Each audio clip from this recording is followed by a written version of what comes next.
Wait, go live. I had to go to the studio, but it was okay. it was a different link, but I still hit like reuse settings, right? I mean, it should have been. Well, right, we're live. Oh, here we go. Here. Okay, rewind. Take two. Let's see here.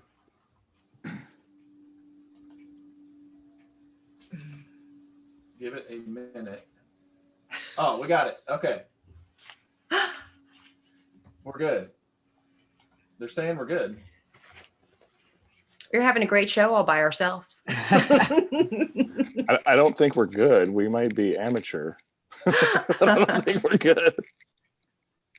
Yay. Anybody else seeing it? Oh, yeah, there we go. It said we're live. Okay. All right, Ben, start over, man. Let's start over. So, Yeah. oh, there she is. Okay, so thanks everybody for joining us. Sorry, I keep messing with it, Brandon. It's my fault on that one. I messed with the link, but we got Ben Kowalski with us here today. We're talking about 2020, kind of a recap, just everything we went through, all the good, the bad, the ugly, and Tony. And then, just looking at it, from my standpoint, and I'll go back through this again, Brandon, just for you. But, it's still lingering. I mean, there's still, you look at it. I mean, right now rates are up in all parts of the world, really. A slice of pie down in Jamaica is $2.50. In Bahamas it's $3, but that's just the pie rates of the Caribbean. And we can go into other ones too. I mean, Rhonda still enjoys it. I appreciate that, Rhonda. I got really you. do though. But and I don't know if you've been down, Rhonda, down to the Caribbean. Have you been down there? I've been to Turks and Caicos. Yes, I had a client who we did some exchange. I trained her and she let me hang out in her condo. It's very expensive. Great sandwiches, right? Had a sandwich down there. It had seafood on it. It was I think it was made out of like a fish with two knees. But anyways, they called it a two-knee fish sandwich. So it was really good down there too. So this is the second time around on those DJs. So not gonna be it's funny. But hey, listen, we got Big Falls, we got Freight 360. I was talking earlier about it. When Freight Waves did their top podcast thing, there was one comment for beer, hold my beer, and there was like 375 of them for Freight 360. So I didn't know exactly who they were, and I looked into it. It's great stuff. Ben, give us a little background again on your on yourself, both professionally and podcast wise. Yeah, so I do one-on-one coaching with Southwestern Consulting. It's a company out of Nashville. We're a division of one of the oldest direct selling companies in the country. And like I said, do one-on-one coaching for them. And, before I was with them, I had a career in freight where I was a broker at one of the, larger big name brokerages. I've had a lot of experience, managed their Department of Defense freight there, also helped build out their drayage department and, a lot of different freight underneath there, some other smaller customers. And Freight 360, I've been co-hosting with Nate Cross for, I think we're going to be going on a year as of February 2021. And it was a podcast that was formerly the Midnight Freight Broker that Nate ran with an old colleague of his. They had a pretty good following, and, a lot of people had reached out and said, we want some more help with more, I don't want to say elementary things, but a lot of the fundamentals of the job that go into it and working on some of these fundamental things. And the more we did it, the more feedback we got, and the more questions we realized, there's a real niche here to fill information wise, education wise, and YouTube's a great source. There's a lot of great things out there, but we really wanted to create something that people can go to and have all of their questions answered. They can go back to that same place and get really good content. And also to eventually have a platform that some of the smaller brokerages that don't have the resources to be able to maybe hire on or develop their own training, to be able to give them some things to get some of the newer brokers, some of the basic skill sets to just, be able to reach a little bit more of their potential and to just be a better addition to the team. It's funny you say that. I've noticed that. The more complicated, like if I put out a complicated post or something that takes a little more, I don't get nearly as many, comments and people reaching out. And if I put out like a basic one, just like kind of the basic fundamentals, I mean, I'll get messages like, hey, appreciate that, and it's crazy how much people still really, really need that. So that's a great thing to do. And it is. And it's one of the things that I learned a lot about through coaching and just really doing this job is, and one of the more seasoned coaches, guy's been doing this 20 some years, guy's stellar. And he said, Ben, what you're going to notice is it'll seem like you're saying the same things over and over again, right? And it'll feel that way from your perspective, but that's the stuff that's really valuable, right? That's the stuff that you need to develop habits around. And yes, some of these things people already know. In a lot of cases, I might be repeating the same thing maybe their manager said, but it's that other voice and it's reinforcing it because, you know, information and knowledge and all these things that we pick up everywhere, it's fantastic, right? Mhm. But information and knowledge without application is just largely useless. If you don't have a plan to take all that information and implement it into your day-to-day tasks, all that really is, you know, entertainment, and it's useful, but it's not really going to change or impact any of your results unless you've got a plan to actually implement it. So that's what we're trying to do. Come up with some actionable things that people can implement in their day-to-day to make their lives, you know, either easier, more time, more efficient, or, you know, just make some more money. Well, And that's you've what I done like. well. I mean, you could tell. I mean, look, if you look at us as a crew, just look at our microphones, which you can't see compared to yours. You got the video, how it fades everything in the back. So Speak for yourself. we got gold. I got the snowball. Mine's You can't echoing. see it. It's plugged in, but- Sorry. So good stuff. What were you saying, Rhonda? Sorry. So my mic's echoing. Sorry. I'm going to try to turn it down while I'm talking, but I'll turn it back up later. So I noticed Ben, because he had posted some things about mental health before even he was on Freight Waves, and I kind of started following and noticed like he really puts the mindset into all of his posts and how important it is to be in tune with your emotions and the way you react, and, you know, parlaying that into job performance and success, because we know it's a stressful industry, and, you know, learning how to control your emotions and your reactions when things happen outside of your control is really important to just your success. So the first thing when you get in the morning, up in the morning, it's, you know, the way you handle each task as it comes at you. I think that's a great point, right? And I always try to, and I do this with myself and a lot of the stuff that we put out there and all of us coaches do. I mean, we're practitioners of what we preach, right? A lot of that stuff that we're putting out and the content comes from things that either I've struggled with, you know, had to work through and gotten better at myself. And it's just hoping that that's maybe able to help somebody else out there as well. Everything I put out, like if you ever see a post from me, it probably happened that day. Something related to it. Like it'll just hit me. Like I'll be driving home usually and be like, man, that'd be a nice little example to share. But yeah, it's almost always applicable to what, like I don't just sit there and think of what I could come up with. It literally is something that's like on my mind from that day. And I think what your earlier point too, to that, it's great because you're able to share from your experiences, what you're running into and what you found. And, you know, we learn stuff every day. It's the greatest part about this industry is every day is different than the last. You could run the same lanes every day. The market will shift. The market will change. It will seem like a different day. Your shipper will have a different problem. There's always something to learn.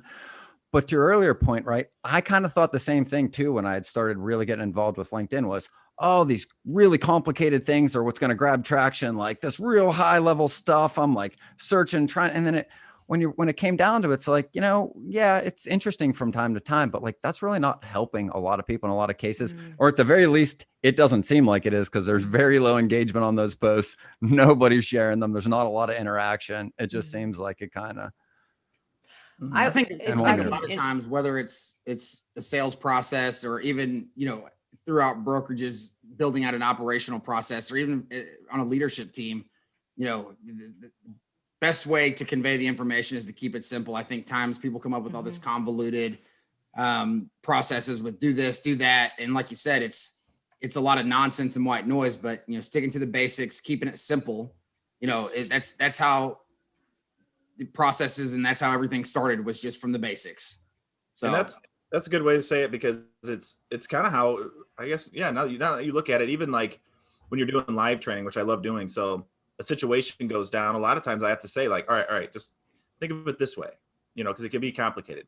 All it is this person needs this. This is going on here. All you got to do is, so sometimes it's so simple, like just call this person, do this. You're right. At the end of the day, stuff is so complicated that if you just narrow it down and make it easy. And I deal with that with like recruiting You know, I've had some friends come in and they've been so successful in other industries, and they're nervous at first because logistics is a lot. And that's what it is. It's that filtering of like, there's going to be a ton. You just got to learn to be efficient, focus on what you got to focus on. You can narrow it down to certain things, you know, kind of funnel it in. And then, you know, on your own, you can learn about this or that or whatever it is, but just kind of take things as they come, which we did in 2020. If you think about it, take it as it comes. Rhonda, your thoughts on 2020, go. Yeah, I was going to say, like, what I noticed, you know, I was doing my little thing in fitness and wellness, and then COVID hit, and people who were already stressed were stressed out even further. Will I lose my job? How am I going to work at home? What am I going to do with my children? All these distractions. Am I going to lose my job? How am I going to perform? And we really noticed a lot of anxiety. So first and foremost, for me, for like a couple of months, it was all about following the CDC, you know, what the guidelines are to try to keep our team safe, communicate what we were hearing through leadership. And then the whole civil unrest with the death of George Floyd happened, and knowing that some of our staff, you know, that really touched home for them, and really connecting with the emotions that everyone was feeling and the stress from multiple places. And so for me, it became an opportunity to really dive in and learn what everyone does within Global Trans, which is how, you know, I found all of you all, just trying to self-educate myself so I could be a valuable resource for my team, because it's completely different now. When I go into the office, there's like 5 people. So it's how can I learn how to help them do their job better? And that became me learning more about their responsibilities so I could communicate how best to handle the stress, you know, and all the challenges. So the great thing about logistics and transportation is that it's always changing, and people within our industry are used to pivoting. And if they're not, they've learned. And, you know, for me, 2020 has been the best year of my life. And in some cases, some of the worst things have happened. So, you know, first and foremost, my son, 8 months old, has been the best blessing of my life that I could ever encounter. And it's really changed the way that I thought. You know, unfortunately in October, you know, I'm no longer quote unquote in the industry because I'm serving a non-compete that I have to go through.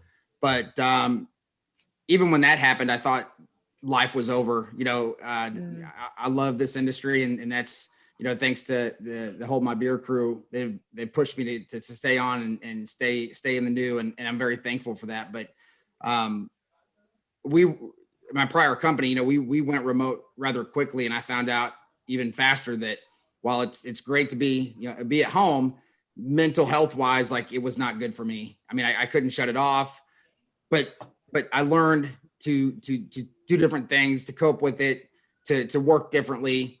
And I'm very thankful for that. So piggybacking on kind of where this went down the rabbit hole is that, you know, the industry that we're in, and whether you're a shipper, carrier, is that it changes so much that it's used to pivoting. And I think that, you know, a lot of companies have really grown through this and learned how to think and operate differently. So it's definitely been crazy, but I'm hoping in 2021, we don't have to talk about 2020 as much.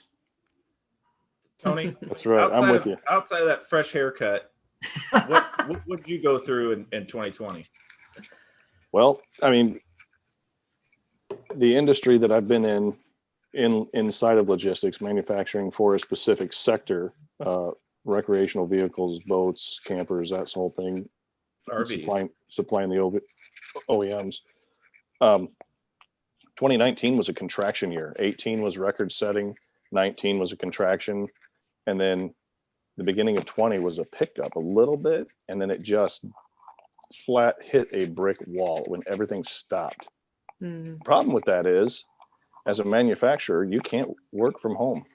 So we had to develop protocols early, quick, effective, and safe ones that worked for everyone. So we have to continue to deliver what our customers are willing to pay for today, on today, because there is no tomorrow when there's no sales contracts.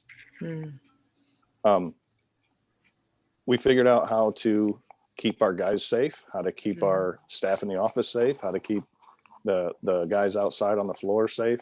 And then we kept going I missed one day of work. We went home early a lot of times, but then as it started picking up and picking up and picking up, and then it got crazy, you know, it was, I'm with Brandon. It was the best of times. It was the worst of times. You know, I had an opportunity to join a company that the culture just fit my background to a T, and I was able to make a lateral move, which in my opinion was just a level up, because I was looking for that cultural fit. You know, it wasn't a money thing. What did we say when we talked, when you said that? I said, it's not a lateral move, right? Because well, it's a step up. Right. When a guy runs for a touchdown, right, he doesn't just run in a straight line the whole time. He may have to do a juke to get forward. That's how I look at it. I think the other question I would ask you, right? You said, you know, you went to a place that had a better culture, right? I mean, all things equal, that's absolutely a level up, right? I mean, I mean, that's not Culture a lateral means move. But that culture may not fit everyone. You know, where I came from, there was nothing wrong there. It wasn't broken. It was just fine. But I found something that fit me so much better. You know, I was able to level up myself. But, you know, can I bring somebody else in there and say, hey, this is the perfect culture for you? I don't know. Are they going to like that? You know, my leadership style fits the management style. So that was a great plug and play fit for me, where you know, there was some leadership changes where I was before, and it wasn't the most ideal situation for me personally.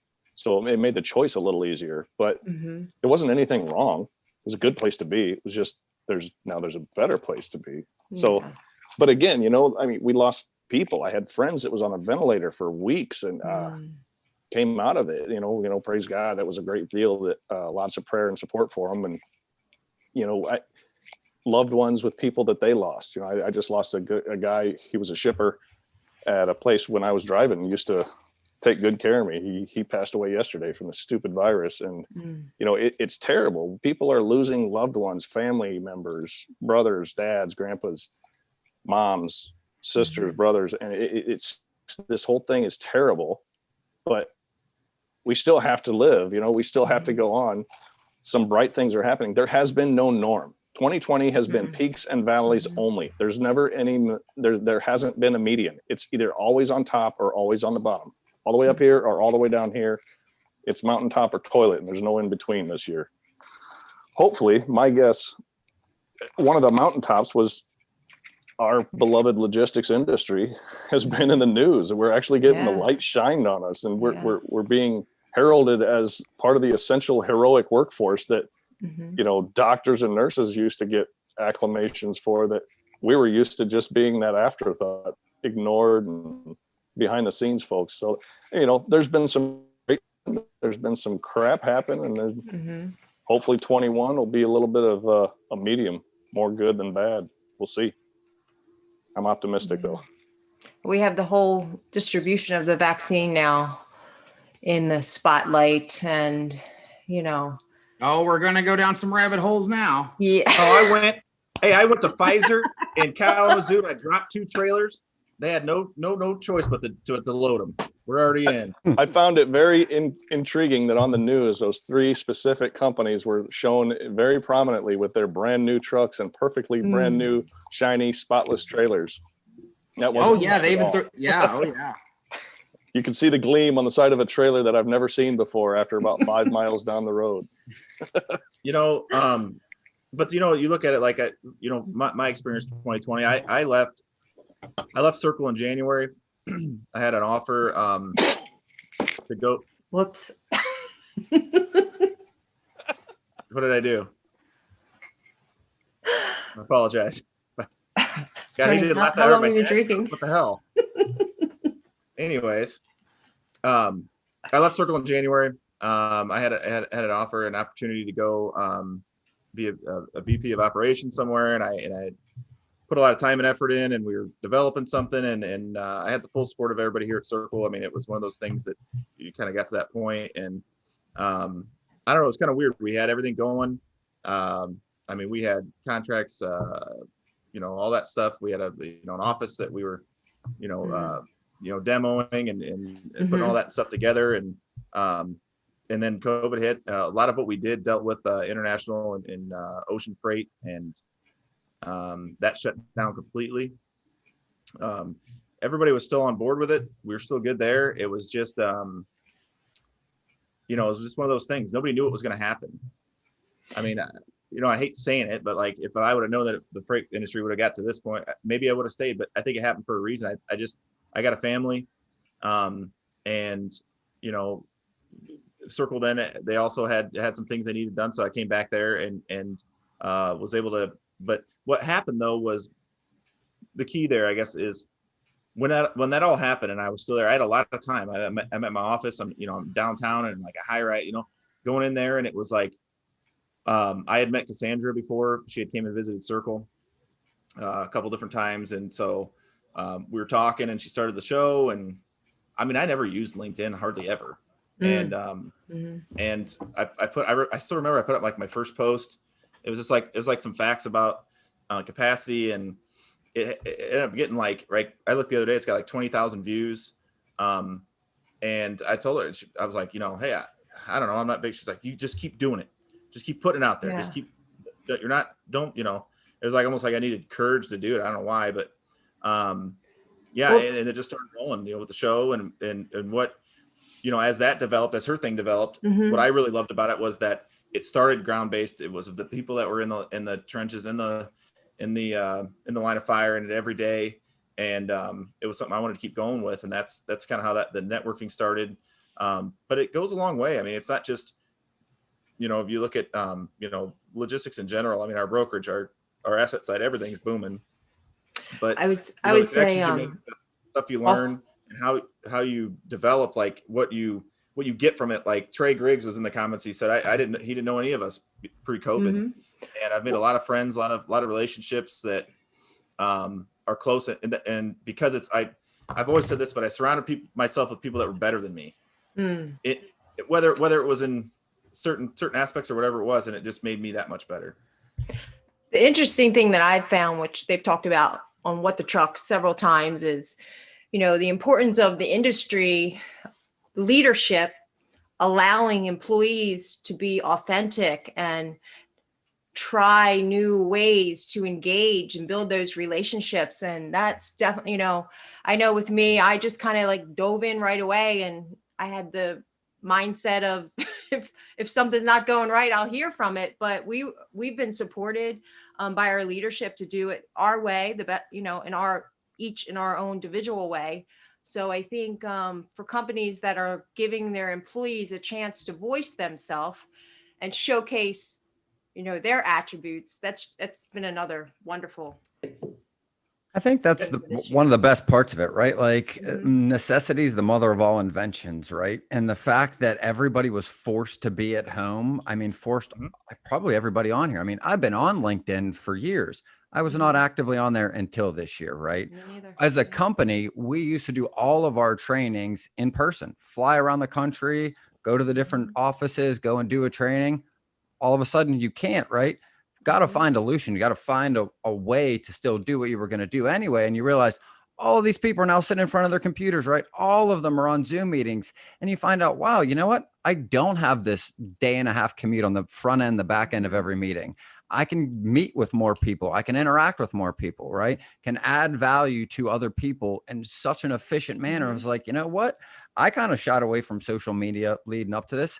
I was old school. Like I wanted to go meet in person. I wanted to go have lunch. I wanted to go meet after work or press the flash. Exactly. I mean, and this has been a tremendously great year for me too. I've met great people. Same thing. Met Trey. He was down he was literally in my neighborhood last week, the week before. Everybody on this call, right? It's been a wonderful year. It's provided a lot of opportunities. I think those ups and downs that, 2020 provided, that's life, right? The one thing that's certain in life is that bad shit's going to happen, right?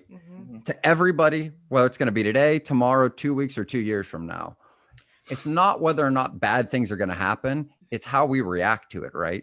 And it's how we react to the problems in the industry. It's whether or not we're going to internalize it and then make it part of us, or we're going to take a deep breath, evaluate it, and then make a, rational decision before we act. Adapt and overcome, baby. Adapt and overcome. I'm going to play devil's advocate on that. And I'm sorry. I was going to say one more thing. what I've just as the newbie, so to speak, what I've noticed is there's a real genuine desire to build those authentic relationships. And that seems to be what I've learned, besides maybe technology and what have you, was some of the challenges, with ethical things and things of that nature. Go ahead, Brandon. Sorry. No, that's all right. So while I agree with you, Ben, I mean, the networking, I met great people. I'm on the same page, but what about those people that, or some of those other companies, not even transportation based, that need that human interaction to collaborate? I mean, it's no secret that when people get together, ideas flow, people get creative, there's camaraderie. There's a lot of things that COVID has done that's positive, but also in that moment of working together and coming up with those solutions and being together. So, what's your side on that? While I know that you've had success in your realm and a lot of other people have, I always like to play that devil's advocate and kind of coach for the other people. Absolutely. And I've seen that too. I've interacted and met with people that have struggled through this.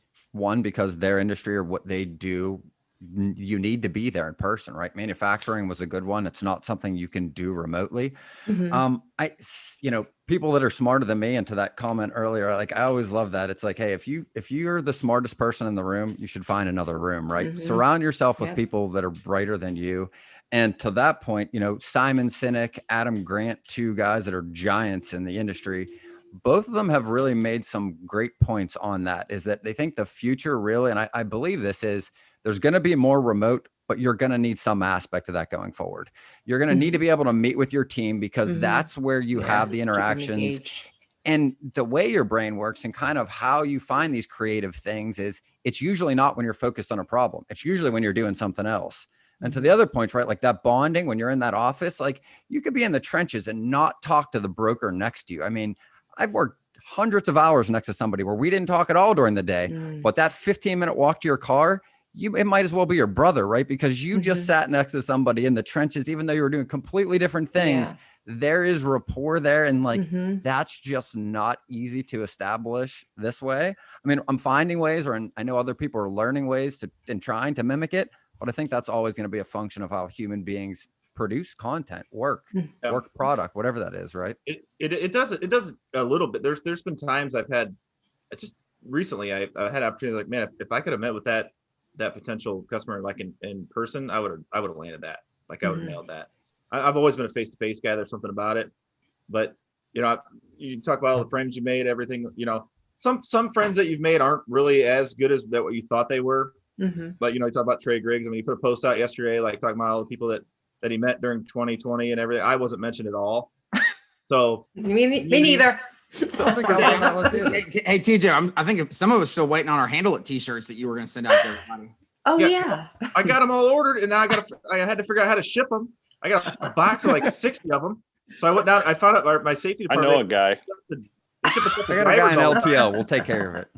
They're shipping stuff to drivers all the time. So I'm like, can you help me out of this? She's like, what are they? I'm like, they're t-shirts. Each one's going to different locations. Like, I'll get the boxes and stuff. I'm like, so I apologize for that. If that's what it was, Trey, I apologize. Thanks for Brandon, because I was wondering about that myself. Yeah, I mean, I guess I'll keep wearing my vest because I thought we were best friends.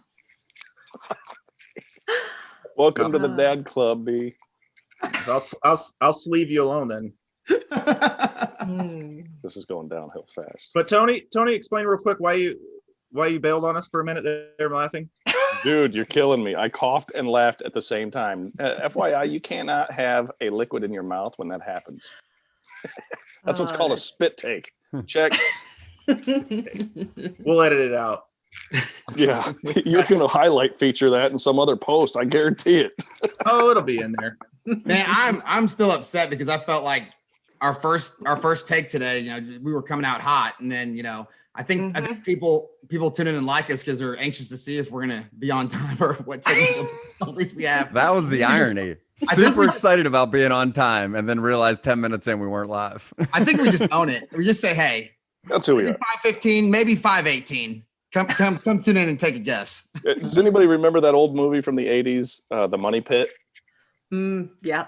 Says, hey, I'm wiring it up. What are you wiring? 220? He said, yeah, 220, 221, whatever it takes. And that's what 615, 620, whatever. We'll get there. Yeah, just pop you a beer. We'll be there soon. People get it, and they know. I've said it before. The purpose of the show is keep people guessing, right? I don't want to be predictable. I don't want people showing up like they always start on time. Like that's boring. I want to be in like when they're starting, or if people are going to show up late. Listen, it's a strategy. People that show up late, some they're like, I'm not even going to get on. Then I'm going to be late. But now, if like they're 10 minutes late, they're like, they probably haven't even started. I can still come on. Yeah, can we make a window? Can we say, hey, we'll tune in live between 5:15, 5:20? First come, first serve. There you go. No detention, baby. That's right. Hey, I can't help it. You showed up when there was a line. A job performance evaluation after the year and go back. Oh my gosh, I'm in the See middle where of the areas of 800 improvement are. reviews. But I mean, so just touching back on the topic here, but like, one big thing was in 2020 was, I think somebody had put out a post the other day. I don't know who he was. He just put something out about, he was like calling people out for, and I stay very professional on LinkedIn, but he was like calling people out for putting something out about driver appreciation and how half the people that do it, are just faking it. They're the ones that probably cut them off and, don't even put anything out about driver appreciation unless you're actually, going to follow through with it and practice what you preach, blah, blah, blah. And I commented on there and I said, hey, it's a post like this that discourages people from doing that, because as soon as you do, if I put it out there, they may think I'm a hypocrite because I don't have any way to prove that I actually appreciate drivers. Any publicity is good publicity, right? We've got a forum here that is public and people can see and hear that, is a topic that gets out there that wasn't out there before. Same issue. You listed all the issues that drivers go through. Those are the same issues they were going through back in the day, but there wasn't a way to get it out there. And I've seen a ton of that. And I think that's one really good thing for 2020 that's happened is that people realize, I was driving home, I put a post out on the food truck that was out there, and that got a lot of attention stuff. I didn't think it was a huge deal, but more and more people have done that. And whether or not they're sincere or not, it doesn't matter. The fact of the matter is that the information's getting out there. It's being in front of people. It's raising the subject. I mean, I had a drive, you look at it, it's still going on. I mean, there was a driver, his name was Jesus, and he was delivering a load, went up to the dock worker. His name was Peter. And he tried to deliver the load. The guy said no. He came back in, tried to deliver it again. The third time, Peter denied him 3 times. Wow. So, I mean, it's just, drivers aren't being treated. It was a load of fishes and loaves. He said it was only 1 pallet, but he got there and it was a full truckload. So some kind of miracle. My fear in 2020 is, and again, LinkedIn has been amazing to all of us in a lot of different ways. My fear in 2021 is it turning into the Facebook where, like you said, people are getting on there and instead of being positive, uplifting, networking, growing in a professional manner, people are starting to use it as a platform to discourage or to say negative things. That's my fear, is that there was finally a platform to empower, to make people better, to go to learn. And I think you all can agree, or maybe you don't, and that's fine, but it's starting to turn into that platform of, like you said, negativity, publicity, good or bad, people are going to take it. So the cool thing about LinkedIn is you can influence your feed so dramatically. You can change what you see and by who. And I choose to, I don't need a follower count. I have nothing to sell. It's there for literally entertainment. So I put something out there, I don't know, a month ago. It says I'm backing off. I'm just not going to be on here. I'm too busy. And it became a maintenance thing that I felt like I had to like and comment and share everybody's that I cared about's posts. And it's no offense to them, and I wish them all well. I don't have the time. I found out what this thing called a pod was. I had no idea what this is. I'm not social media savvy. And apparently there's like groups of people that go out there and pump each other's stuff up. And it's all just fake interaction. And I'm not about anything that's not authentic. So I don't know. I backed up. I've heard a lot of people say that, and it is something you got to be aware of. But I just got to the point where it is a lot of maintenance, but you don't have to do anything. If people don't want to like my stuff, it's totally fine. Because I've always said, if it just benefits one person, that's worth it for me. And it's something that, if I don't get to somebody else's, I've never heard anything of it. But when I slowed down coming out of COVID, when things started ramped up, I mean, I had people messaging me being like, hey, I haven't seen much of you. it was like almost like I got the opposite response. Like, I haven't seen Mhm. much of you on LinkedIn, you know, now that you're not posting it. So it's People kind say of a that to weird me all the time now. But here's Well, the it's all thing, about TJ, right? it's all about evaluating how to use your time and how you feel best to master your craft, learn, develop yourself, what you want to share with those people that are interested, you know. And if I know, for me, if I see a lot of things that I'm really not interested in, I remove that from my feed. I go through my contacts, like who is legitimate, who is trying to sell me something, who's, you know, maybe not have the best intentions with, you know, friend requests or whatever. It's kind of like you have to do your research. You know, I don't even, and that's really the only platform I use, but I use it in a professional manner. So, and I've learned so much. And I think kind of going back to the other point too, I mean, God, great opportunities. I think everybody on here has, you know, learned things throughout the year that probably wouldn't have otherwise on that platform. And I think it's like anything else, right? I mean, everybody runs into an a-hole, right? In day-to-day life. That's part of it, right? It takes all kinds to make the world go round. That's going to be true in any platform that has that many human beings. I mean, it's been a tough year for a lot of people. And I'm sure, you know, maybe in stride, maybe some of these people wouldn't have said it if they maybe thought about it. Maybe it was one of those posts where even when they're negative, you know, maybe they had a rough day, kind of take it with a grain of salt. Yeah. I think overall, the vast majority of people on there are trying to add value for other people. I think it's really apparent when the people aren't, and you see like, it'll be like some like BS first statement. And then it's, I'm trying to sell you something. And it's like, it's super transparent and everybody sees that. And it's, because I mean, even like the few people, like you said, TJ, I got to meet somebody that I, you know, kind of a lead that came through LinkedIn. Somebody reached out, I guess you would say, and said, hey, you know, can you help me with this? But just in connecting with them, he was like, you know, 2 or 3 of your posts that you put out, like absolutely kind of hit home. It really made me think about what was going on. And he was like, it made me feel better. And it made me feel like I was making like the right decisions, and where I was going, like really mattered to me. And it's like, I was so excited about that. Like, I remember at the end of the day, like going and just telling my wife, it's like, it's really nice to know that like you're able to have that impact on other people, right? Like that's where we get that fulfilling feeling in life. It's helping people, it's having that impact on others. And to me, like, yeah, it definitely seems like maintenance at times. And yeah, doing it sometimes, you know, sucks up some time, but to be able to help some of those people, like that's what makes me feel good. And like, I don't ever have a day where I go to work anymore where like I dread it. Every day seems like it's something I enjoy. And well, it's the whole thing too around mental health. Like the more people share their stories, and I had shared one that I had never, you know, intended on doing, the more you just connect with someone who's maybe going through something similar.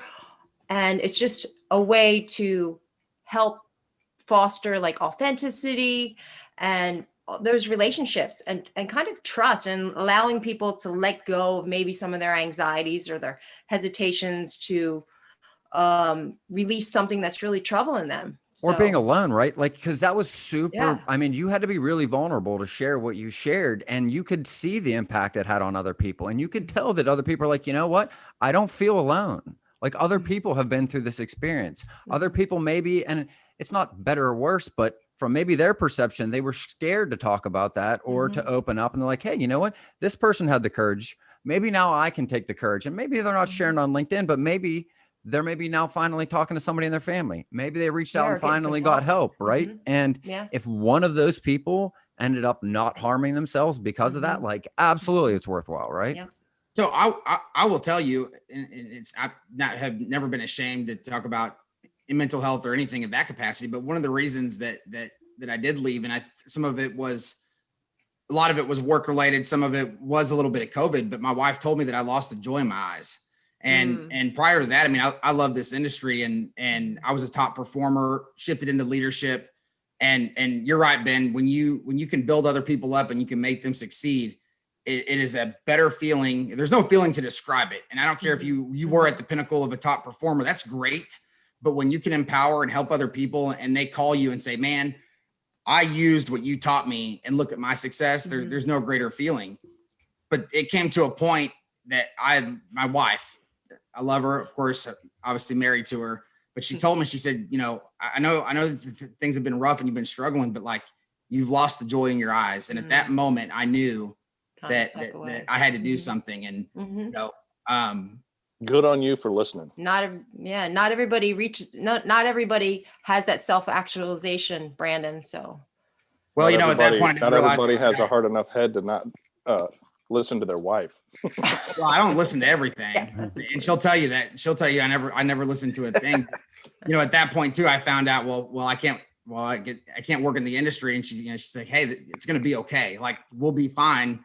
You know, you being a father and a husband is more important than where you are in your space right now. We don't need to afford sleeves. You know what I mean? Like, that's something we can go without. Absolutely. You get the coat, but not the you know, sleeves. Yeah. But it's kind of cool too.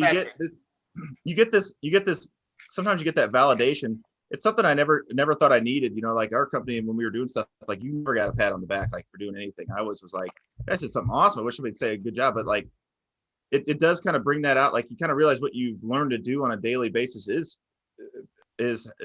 helping and pretty cool. So like, I'd helped Eric Serta out, and he'd put a post out about I remember that. Yeah. saying that. And then I helped Mike Neem out, and I shouldn't have, because I hate him.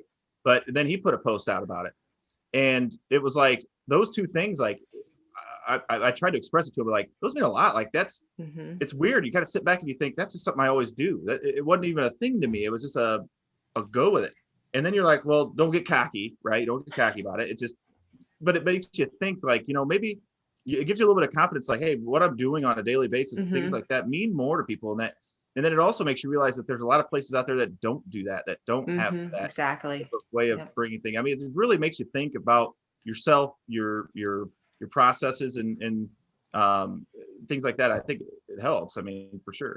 If you work somewhere and people won't help you, it's because they're nervous or they're scared that they may lose their job. You know, I'm telling you that when you help someone, and whether it's in this industry or you're able to give back or donate or help someone in need, I can tell you that whether, no matter what faith you follow, just the golden rule of life, that it's going to make you feel good. And that's what human life is about, is just helping other people, whether it's in your career, whether it's advice, whether it's monetary. Helping people in need is the ultimate, I don't even know the word, the good feel goods. Yeah. Well, it's important to feel valued, right? And if you're in a situation, a working environment where you don't feel valued and heard as a human being, regardless of what your role is, then you're in the wrong place. And that's not going to do anything. That's not going to bring you any joy or we'll go to about 95% of brokerages out there. Yeah. Yep. And you spend a lot of your life at work, right? Like something like 1/3 of it, you're going to spend it at work. You should be surrounded by people that you enjoy being with. And I tell people all the time when I'm interviewing them or when we're working with them or in a review, coaching session, whatever the case may be, guys, you are awake at work more than you're awake at home. This company and its culture, this company is just a filing with the SEC. I am the company. You are the company. If this place is going to be a good place to work, it's because you made it that way. It's because I made it that way. It's because we did it together. This can be the best job of your life. This can be the worst job of your life. It's what you make of it. And I think some people get stuck too. They don't realize how important that is. Feeling that sense of value and joy when you go to work, and kind of some people just get stuck and they just go through the day to day and they dread showing up. And it's a vicious cycle. It's like running on a treadmill. You know what the truth is, and what I've learned? There's a lot of people that just don't know how to do that. There's a lot. And so the big thing that I've learned was that, like, you know, everybody feels disconnected from like the executive level, right? Or the upper management level. And, you know, they want better culture and they want this and that, and they want it, want, but it's there's times that people, they may be really good at what they do in managing, they don't know how to provide that. And so it starts with you. I mean, I don't care what level you're at. If you can help provide that culture, you could come in and, you know, I used to complain about it. You know, we really need to do this. You know, when we restructured and I was promoted, and I had a say, and I was right there. It was like, and then I was like, you know what? I stepped back and I really thought about who I was with, and I was like, it's just not their forte. That's not them. Doesn't mean we can't be that as a company. And when you do that, you're still bringing value. You always find a way to bring value, right? It's something that they, behind the scenes, I just wanted to bring that because that's just me. I can't be in a room. I don't like awkwardness. So I always break break that Negative with a energy, joke or yeah. whatever it is. I got to be.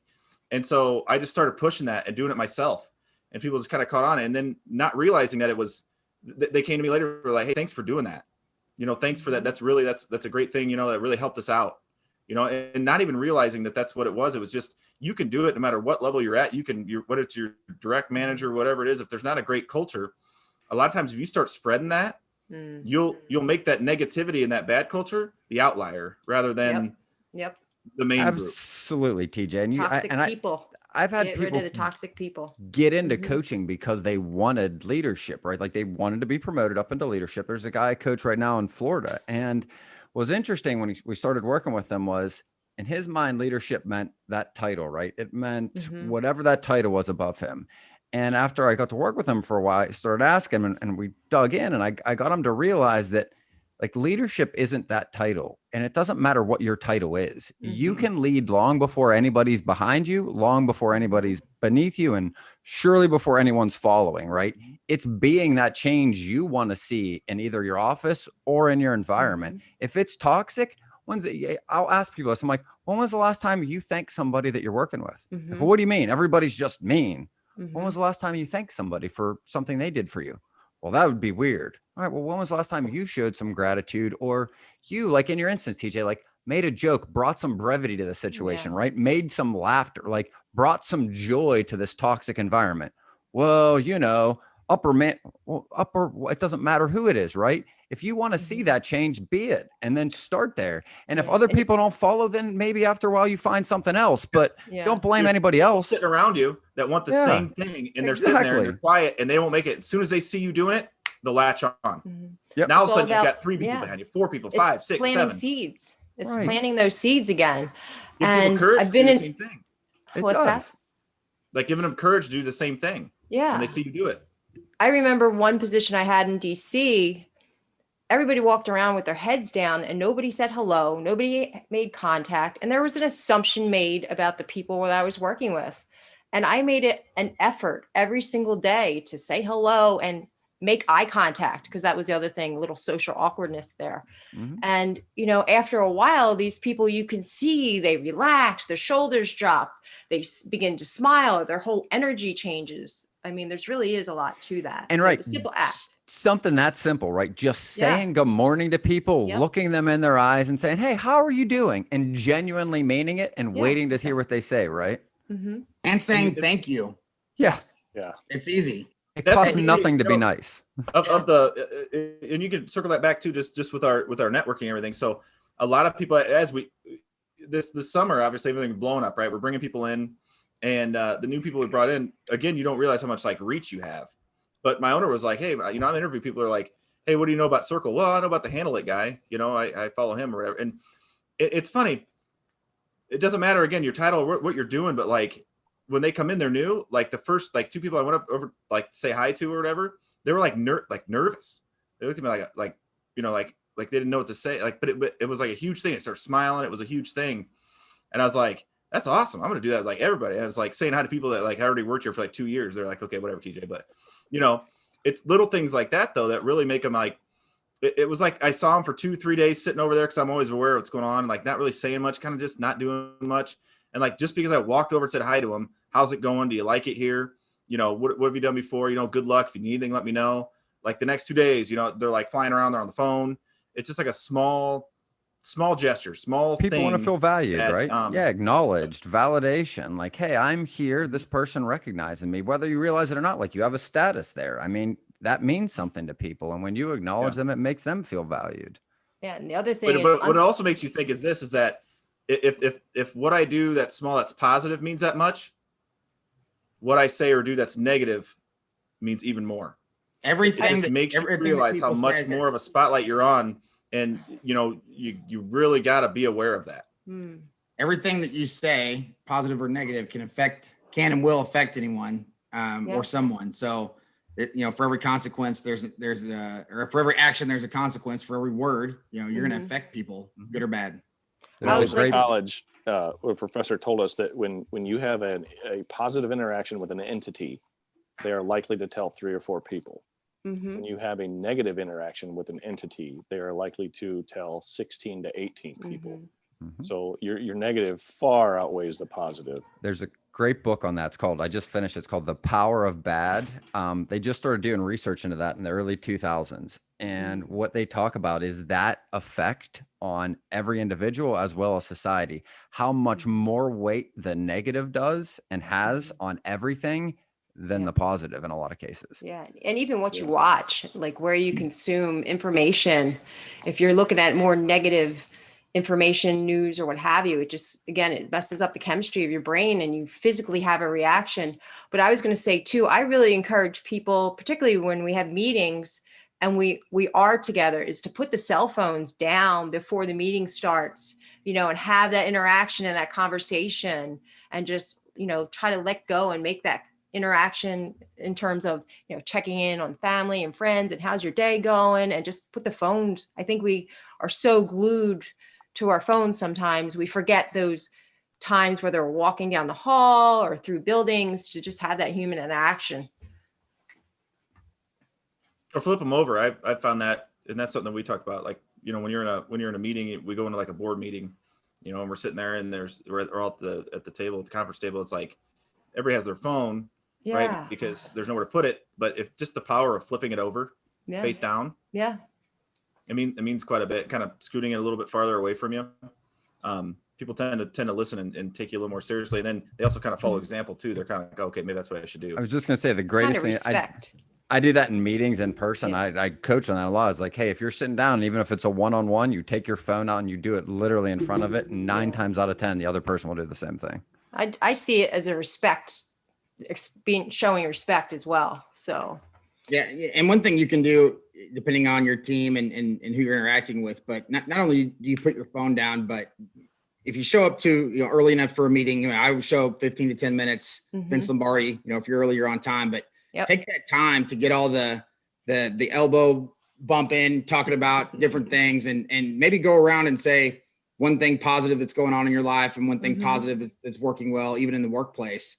And if you practice that with your phone down before the meeting starts, that's a good segue into what you have to do for the meeting. Yep. It's in the power of words. That's the whole point of this, is that you're using more words, right? And I was talking with my owner the other day, and he was just talking about that, and thank you is thrown out quite a bit, right? Thank you's great to teach your kids, and hey, here's an update, or hey, TJ, I got that done for you, thank you.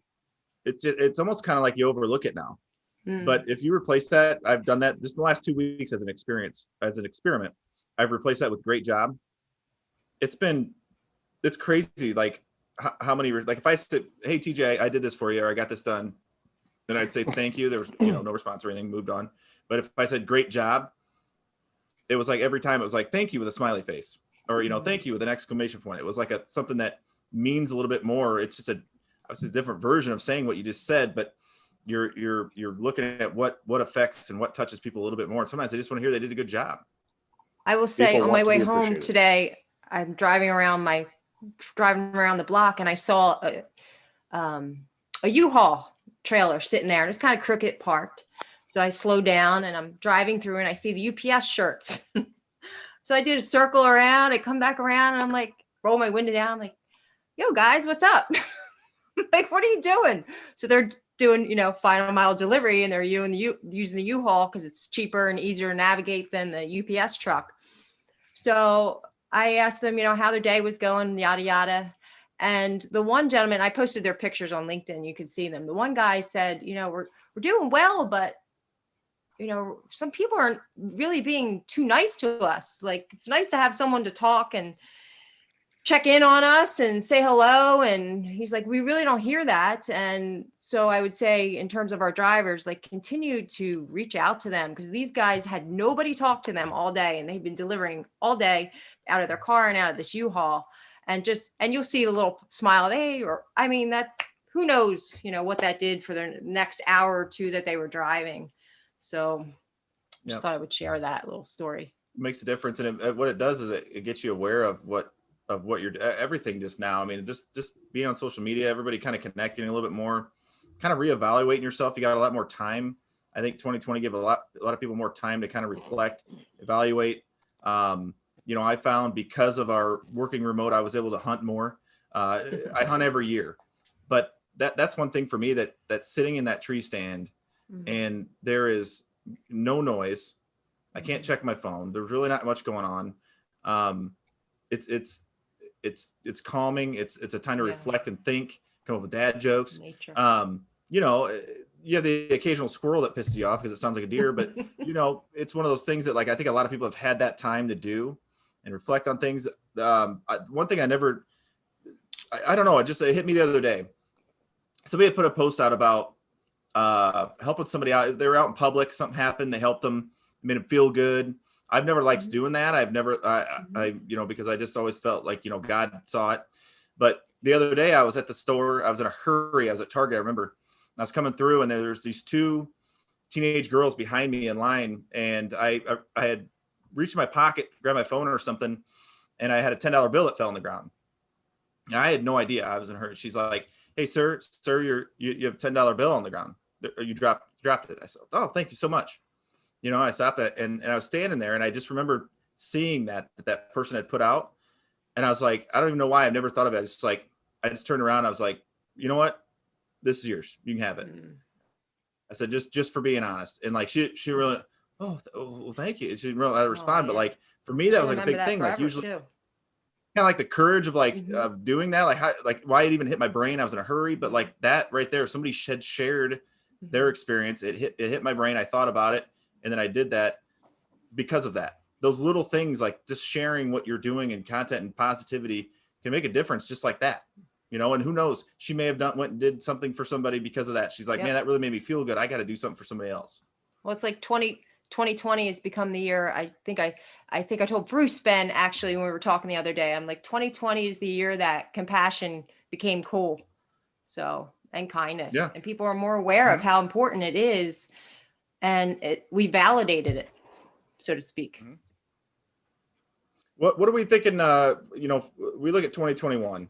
We've got the virus. We got the virus coming in. We got the vaccine coming in. You know, we've got that coming. That's going to be something to look at. But you know, also just if we're looking at the freight market too as well. I mean, what are we thinking? I mean, you know, let's go around the room here and see what our thoughts are. I'll start. I think we're going to be just as crazy busy as we are now the entire first quarter, second quarter as well. But I think around midsummer, during peak season, peak vacation season, I think it's going to start. I think it's going to start trailing off. My prediction is the second half of this year is going to, and I'll be welcome that, honestly. I think for us, it's, you know, as the summer hits us, you know, kind of reevaluating again how our workforce is utilizing their time, what's best, what's the office space look like, how are we still checking in and making sure everybody's engaged and we're being productive. We've been really busy for the past 4 or 5 months, so really dialing in on that. And I know we're going to get more involved with some wellness for our agents. So that's something new to look forward to, you know, and just kind of, you know, adapt as needed with a positive attitude. I think the market's going to kind of continue the way it has throughout the year. I don't think the vaccine is going to have any impact until the fall, if that. I think even with production, getting it distributed, you know, 6 weeks, having to get 2 of them, I think it's going to be like well into August, September until you see any real effect or any of this stuff really open. But what we've seen in 2020 is that people are still spending the money, right? They're just buying the money they would have spent on services in the cruise industry. They're buying more goods that are going to their house. They're buying more consumer goods, right? We're seeing that. That's what's happening to the industry. I don't think that's going to change. I think that's going to continue. The big question mark for me is going to be what's going to happen with the stimulus. I mean, regardless of which side of the fence you're on politically, I don't think that matters. I mean, just reading what the economists are saying is that there needs to be about another $2 trillion put into the economy to keep this trench that we're in economically from extending far enough out that there's really damage, because there's definitely cracks and craters within the economy. We're just not seeing them because the courts are Mhm. shut down. Yeah. Evictions are up. I mean, Mhm. people not able to make their payments. Yep. And I know the news definitely shows some more negative, but I mean, record numbers of people that are, I forget what the term is, but it's not malnourished. It's food. I forget what it is, but it's 50 million Food people right now. insecurities. Yeah. Food insecurity has hit a Mhm. record number, like 50 some million people. Yep. And I mean, if they didn't get this done by Christmas, 12 million people would have lost unemployment benefits and had no way to feed themselves as of January 1. Well, a So lot of venues, I'm sorry, Ben, a lot of venues that were in charge of particularly sporting events were main sources for different food banks, and all that's been shut down. So. And that's a lot of it. So, I mean, I think the shipping industry is honestly going to have a very good year, but a big question mark there is, how much money people are going to have to spend. I think people they're spending it if they have it. It's going to be a question of whether or not they have it to spend, I think, come March, February. And I see a I don't know. I kind of see a big turnaround. I don't know. I just feel like it's going to hit hard when it does. Cause if you really look at it, like the e-commerce and the way it's booming, there's a lot of people that didn't know how to use it, how to do it. They liked doing they liked going out to Target. They liked going out to Walmart. But now it's like, they know how to do Amazon. They know how to do this, and it's easy. But the other thing, the flip of that is their car payment. That company may have had relief, right, in which you didn't have to pay. Their student loans obviously were put on hold for a long time. Yep. And as much as we all want to talk about responsibility, there's a lot of irresponsible people in this country. How it is with their money, and how many of those are going the easy route, which we always do. In which, I've got a relief on my car payment. I got a relief on my student loans. I get this, but I'm on Amazon. I get this and that. And those things come back. Like, those companies don't forget. I mean, like, you're going to have to eventually pay that. I just feel like there's going to be this whip back that's going to hit people, and they're going to be all the money that they didn't have to spend on because the auto loan and the student loans are saying, let's be responsible and not have to charge them so that they can save that money. They're not saving it. When it comes back to having to pay it, you don't have that money. I don't know. I just see that happening. I don't know. That's my take on it. But here's my take on 2021. I have to put my son to bed, so I'm going to peace out. Y'all continue on. Ben, you've been awesome. Love having you on the show. And for everyone that's tuned in, give me shit on the comments. I was not late, and I was not the technical difficulty today. He wasn't. I vouch. You should have double checked the link. But anyways, guys, great show today. Great show. Listen, it's great to have Ben on. Ben, you just tell, just the way you talk, the way you put things into context. You know what you're talking about. You got great experience, and everybody go follow Ben. Ben, where can they follow you at? Yeah, you can find me on LinkedIn. You can check out Freight 360 on LinkedIn as well. And we are at freight360.net. I'm going to go follow you right now, because I'm not sure I am yet. There you go. I hope everybody has a great holiday. And I'll be looking for y'all. Remember, be safe. Don't try to cough and laugh at the same time. Absolutely. And go book some freight. We'll talk to you guys. Had a great time, gentlemen. Great show. Thanks, Ben. Thanks, Ben. Thanks, Ben. Good to see you. I'll follow Freight 360.